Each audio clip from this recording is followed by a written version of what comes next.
continuidade àquilo que estávamos falando ontem. Ficaram ontem 2 tópicos, para nós completarmos o que deveríamos falar ontem. Porque ontem apresentamos o problema da epístola, que é a questão de um evangelho pervertido, de que fala o apóstolo Paulo, logo no capítulo 1, versículos de 6 a 9.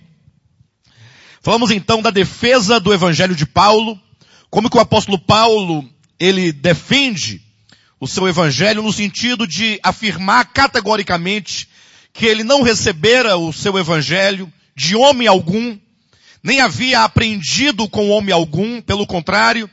ele desenvolve aqui toda a ideia dizendo que ele não aprendeu nem recebeu o evangelho que ele pregava no judaísmo, de onde ele viera, na sua infância e juventude, nem tampouco recebera de alguém, de algum instrutor, de algum tutor, ou de algum grupo de pessoas por ocasião da sua conversão. Pelo contrário, ele se retira para as regiões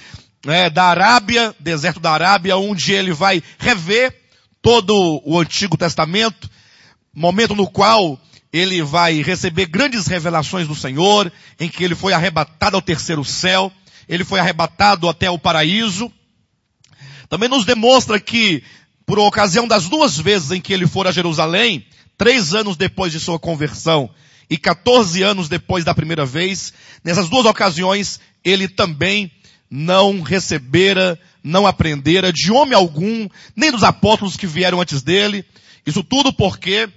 ele recebeu o evangelho diretamente de Jesus Cristo. Ou seja, a defesa do apóstolo Paulo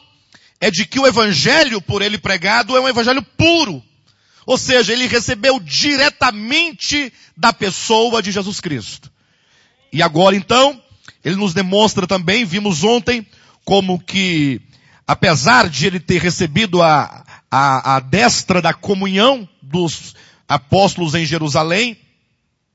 mas na prática não era bem isso que acontecia. Vimos como que houve um pequeno problema em Antioquia,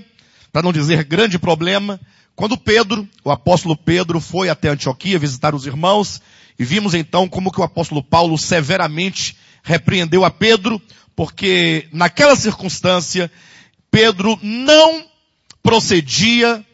de maneira adequada segundo a verdade do evangelho. Eu sei que isso é um pouco constrangedor de falar, ou mesmo de ouvir, e talvez muitos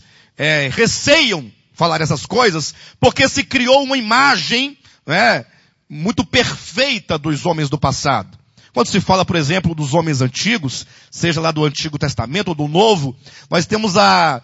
tendência de vê-los ou de imaginá-los como sendo pessoas que são infalíveis, que não erram. Mas não é bem assim que nós vemos na Escritura. Apesar que o apóstolo Pedro teve um ministério maravilhoso, nós temos aí 2 epístolas que ele nos legou, todas as 2 plenamente sendo fundamentos da nova aliança, fundamentos do Novo Testamento, trazendo verdades cruciais. Entretanto, quando nós olhamos historicamente para o passado e contemplamos a igreja do primeiro século, a igreja dos apóstolos, e então por meio do livro de Atos dos Apóstolos, que é um livro histórico, quando nós lemos o livro de Atos, atentando para tudo o que acontecia em Jerusalém, o trato que os apóstolos davam acerca das verdades neotestamentárias, quando olhamos para os grupos que havia dentro da igreja, as dificuldades, as divisões, os conflitos, nós percebemos que a história inicial da igreja, no primeiro século, ela sofria um grande conflito, como hoje também nós sofremos um grande conflito. Um certo historiador americano, em certa ocasião, ele declarou o seguinte, que compreender o passado, ele diz com essas palavras, entender o passado em toda a sua complexidade, é uma maneira de adquirirmos sabedoria, humildade e um senso trágico a respeito da vida. Em outras palavras, ele quer dizer que é sábio e é humilde.